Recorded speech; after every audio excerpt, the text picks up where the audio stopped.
Udah.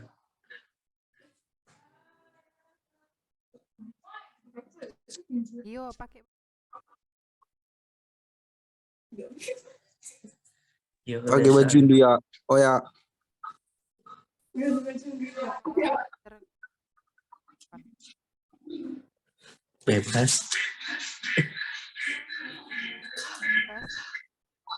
Apanya yang bebas?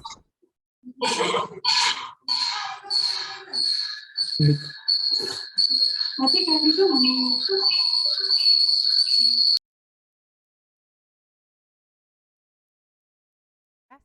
ya. Jadi dibutuhkan kesopanan dan perkuliahan. Kesopanan. Oke, jadi materinya itu tentang penalaran deduktif dan induktif. Nah, ini sebenarnya sih materi minggu saya nggak masuk, saya ada kegiatan promosi. Kalian nggak bisa diganti jadwalnya. Kalian jadwalnya sangat padat. Kalahkan dengan pejabat, bisa diganti, bisa nego. Kelas kalian lah memang yang nggak bisa diganti. Kelas yang lain masih bisa. Kan mengganti.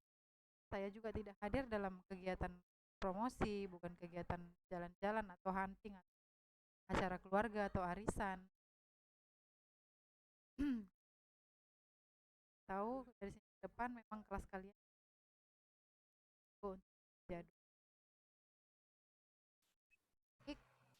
sebenarnya materi minggu lalu dan saya padat tentang proses penalaran, mempelajari proses penalaran ilmiah secara memadai atau secara sederhana, yaitu penalaran deduktif.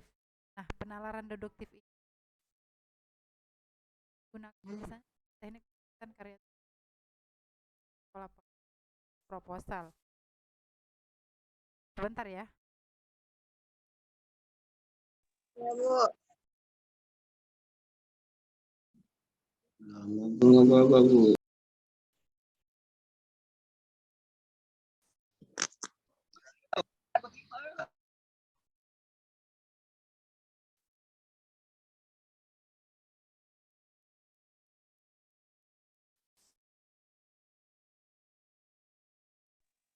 Sederhana ya, secara sederhana. Secara sederhana atau proses penalaran itu atau disebut penalaran kalian. Dengar, Bu. Dengar, Bu. Dengar, Bu. Bu. Jadi di Dengar, Bu.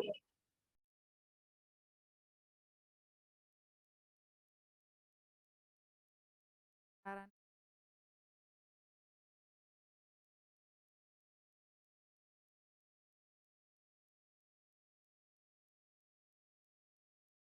Jadi penalaran deduktif ini merupakan proses berpikir yang secara sistematik untuk memperoleh kesimpulan berupa pengetahuan. Kegiatan penalaran ya jadi ya jadi bisa ilmu apa saya seperti itu.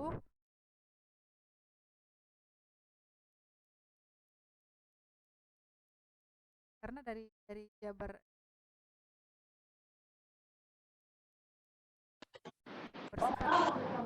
bersifat pengetahuan yang luas, umum. Dan penalaran ini dari prosesnya atau dari tahapannya dapat dibedakan menjadi dua kategori atau dua proses. Kategori itu kategori ada induktif dan ada deduktif. Nah, ada induktif dan ada deduktif. Nah, sebenarnya materinya sudah saya share ya, cuman saya pengulangan sedikit.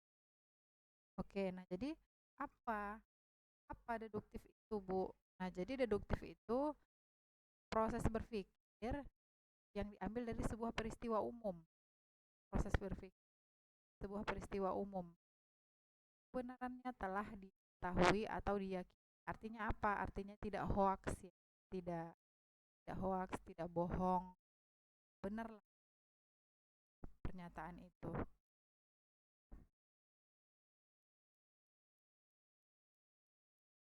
Di dalam proses peristiwa umum itu ada metode, cara yang harus kalian ketahui dalam melakukan penulisan penalaran deduktif itu sendiri. Itu teorinya, hipotesis, definisi operasional, instrumen, dan operasionalisasi. Nah, ini nanti bisa kalian searching atau bisa kalian apa-apa maksud dengan, seharusnya kalian sudah tahu ya, sudah lama. Oke, sebentar ya. Iya, Bu. Bu. Iya, Bu. Iya, Bu.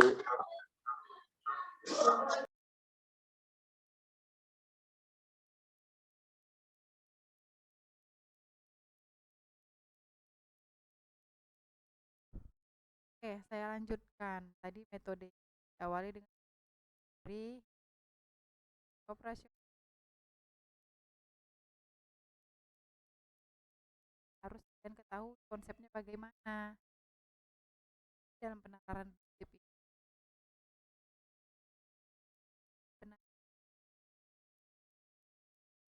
Penalaran atau proses berpikir yang tingkat kata silogisme.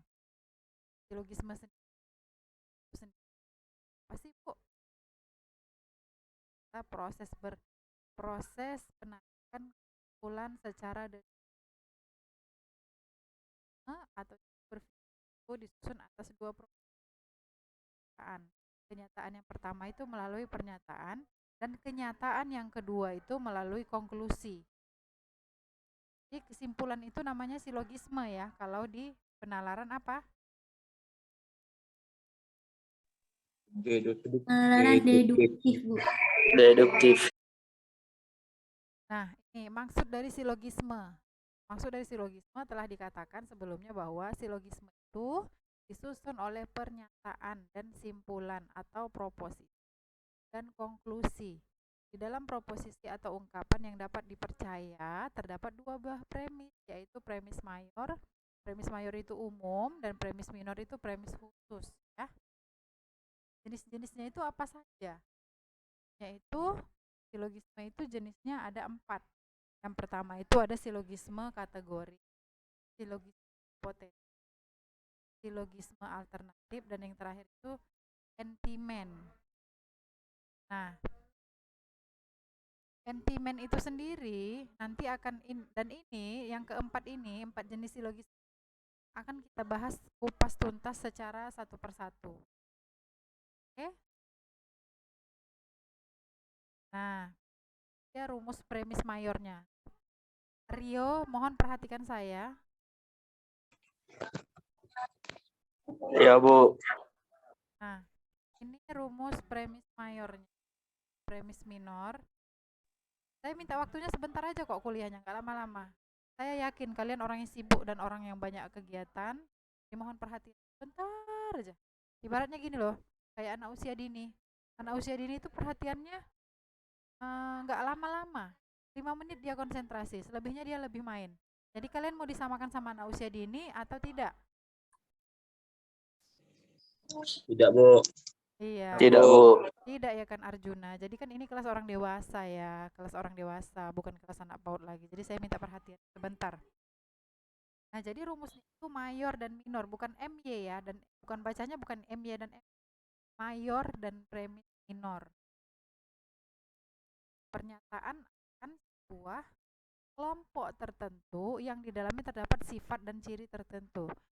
Jadi dia merupakan pernyataan dalam sebuah satu kelompok. Artinya apa? Artinya kita melakukan pernyataan itu harus dengan menggunakan kelompok. Harus ada sifat dan ada ciri tertentu. Kemudian minornya, pernyataan akan salah satu anggota dari kelompok pada premis mayor. Jadi turunannya, dari turunan dari si mayor itu tadi ya.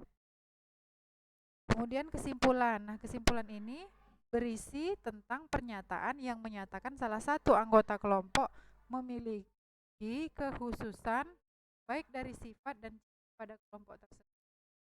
Jika penjelasan di atas, maka dapat dirumuskan sebagai berikut. Ini rumusnya, mayor sama dengan mayor A sama dengan B, sedangkan minornya C sama dengan A, sedangkan kesimpulannya C sama dengan B.